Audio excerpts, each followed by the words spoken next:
Deputy District Attorney Anne-Marie Rosa with today's lesson on reasonable suspicion. This is a topic we deal with in court when the defense counsel tries to suppress throw-out evidence to be used due to claimed violations of the Fourth Amendment. One thing that we need to make clear is that you cannot make an arrest for reasonable suspicion alone. You need probable cause, which I will explain in another lesson.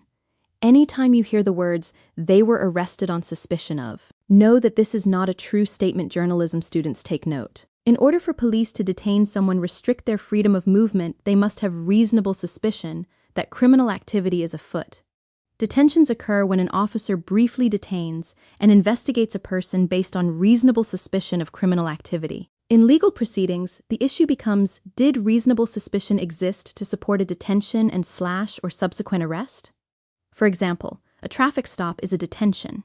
Reasonable suspicion is a particular and objective basis for suspecting a person of criminal activity. It is more than a hunch, but less than probable cause.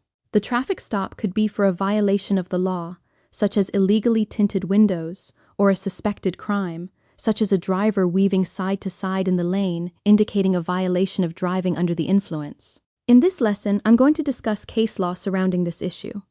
Let's start with the understanding that the courts have not given a clear definition of reasonable suspicion.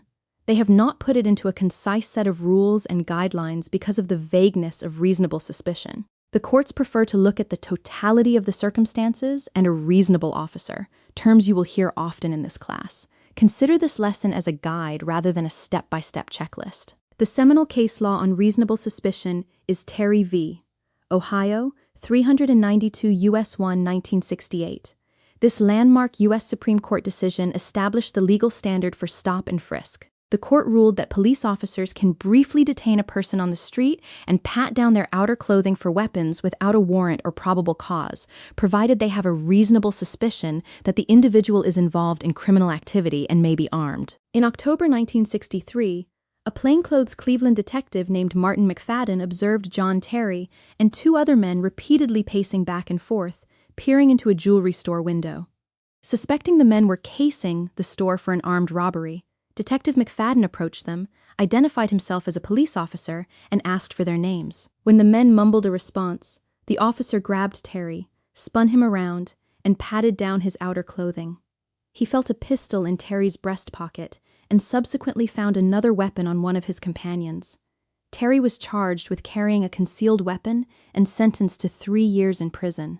Terry's defense attorney argued that the officer's actions violated his Fourth Amendment right against unreasonable searches and seizures because the search was conducted without a warrant or probable cause.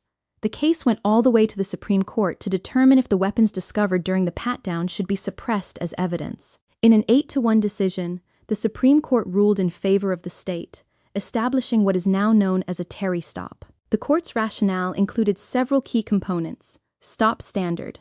An officer may stop an individual for brief questioning if they have a reasonable, articulable suspicion that criminal activity is afoot. The suspicion must be based on more than a simple hunch. Frisk standard. If the officer reasonably believes that the person being detained is armed and dangerous, the officer is entitled to conduct a carefully limited pat-down of the outer clothing to check for weapons. Officer safety. The primary justification for the frisk is officer and public safety, not the discovery of evidence. Let's break that down further. Reasonable. Are there facts, actions, or evidence that support your belief? Remember that mere hunches are not enough. For example, in Terry, they had heavy coats, were walking back and forth in front of the store and peering into the store, leading the officer to believe they were planning a crime. Note the officer did not say, "they looked suspicious, so I patted them down." Specific facts. That brings us to the next requirement, articulable suspicion. Articulate means to express oneself readily, clearly, and effectively. Just as Officer McFadden did, list all the facts you know at the time. Dr. Fields shared that when he was a patrol supervisor and reviewing reports, he would sometimes send them back to the officer for clarification. There were even times where he would order the person released with no charges PC 849B because the officer failed to articulate the reason for the stop. Don't embarrass yourself or your agency because you don't know the law. Frisk. The officer can pat down the outer clothing to check for weapons. No reaching into pockets unless you feel what you believe is a weapon. No patting down someone wearing tight shorts and a tight shirt like the Lance Armstrong wannabes. Officer safety. The search is to protect your safety. No fishing expeditions. By that I mean no going through the wallet. No body cavity searches. You get the point. Let's discuss another case. In Ornelas v. United States, 517 U.S. 690 1996, the Supreme Court ruled that appellate courts must review police determinations of reasonable suspicion and probable cause de novo. This means higher courts must consider the totality of the circumstances there is, that concept again looking at what we call the big picture. What they're talking about is that they want you to put everything together and create a big picture analysis of each unique situation. Another important case is United States v. Cortez, 449 U.S. 411 1981, that defined how police can legally stop vehicles. This case again used the totality of the circumstances and said that officers could combine the big picture with their experience to justify a brief traffic stop. The facts of Cortez. Border Patrol agents in Arizona found footprints in the desert with a unique chevron design. They figured out a smuggler, whom they nicknamed Chevron, was leading groups across the desert on weekend nights. Officers tracked when the group would likely reach a road and calculated the exact timing for a pickup. They stopped a pickup truck that matched their analysis and found illegal immigrants inside. The Supreme Court ruled that a stop is valid if 1. The officer looks at all the facts together, the whole picture. 2.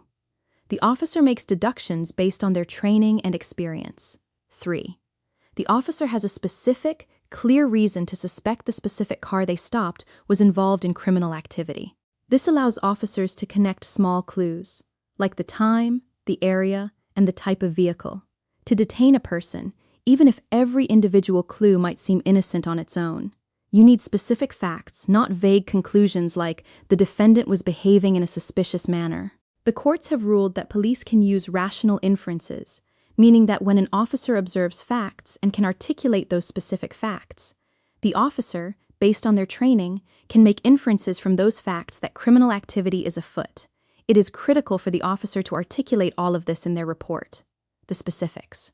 For example, the officer states the following in her report. I saw a blue Chevy pull up to a corner. A man came out of the bushes and handed the driver a baggie of white powder. The driver of the blue Chevy handed the man from the bushes some cash and then drove off. The man then went back into the bushes. Facts. I have received police academy and in-service training in the methods used by narcotics dealers and the behaviors of buyers. Training. I have made several arrests for sales and possession of narcotics at this specific location. Experience. I inferred that the man from the bushes had sold narcotics to the person in the blue Chevy.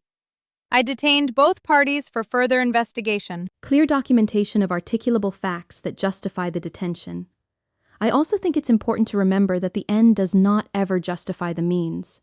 This means that an officer can't detain someone based on a hunch that they have done something illegal and try to create the facts later once you discover a crime. This is more common than you might think. It is a violation of a person's rights and could result in the officer losing their California Post Licensing Agency Peace Officer certification. Consider this scenario on the case of City of Roswell v. Hudson, 141 NM 261, 154p, 3D76 NM KT app, 2007. You have a concerned citizen who calls the police. This is the neighborhood watch person that's always looking out the window and actually has the patrol sergeant's cell phone. They send the sergeant a text saying that there's an occupied parked car in our neighborhood that they don't recognize. It's around 11:30 p.m. and the car has been sitting out there for 30 minutes. The officers on patrol are aware that there have been burglaries recently in the area. Not at this particular house or the nearby houses that are close by. An officer is sent out to patrol the area, sees the vehicle that matches the description given by the caller. There is no parking violation or no other violations that would give reason for the police to contact the driver. With the facts given, do the police have reasonable suspicion to turn on the lights on and detain the driver? Maybe you suspect they are casing a house for a burglary, similar to the Terry v. Ohio case mentioned earlier. Consider the fact pattern. 1. It's 11:30 at night. 2. They have been parked on the side of the road for 30 minutes. 3. There have been burglaries in that area. Can you make a rational inference about that fact pattern that leads to reasonable suspicion, allowing you to detain someone? The court said no.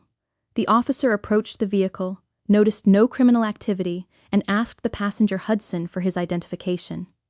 Hudson refused to identify himself, stating he had done nothing wrong.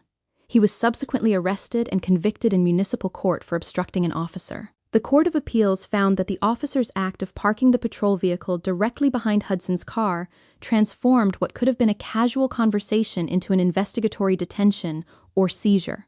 The court ruled that police lacked specific, articulable facts that Hudson was involved in criminal activity. Because the initial detention was unlawful and lacked reasonable suspicion, Hudson was well within his legal rights to refuse to provide his identification to the officer.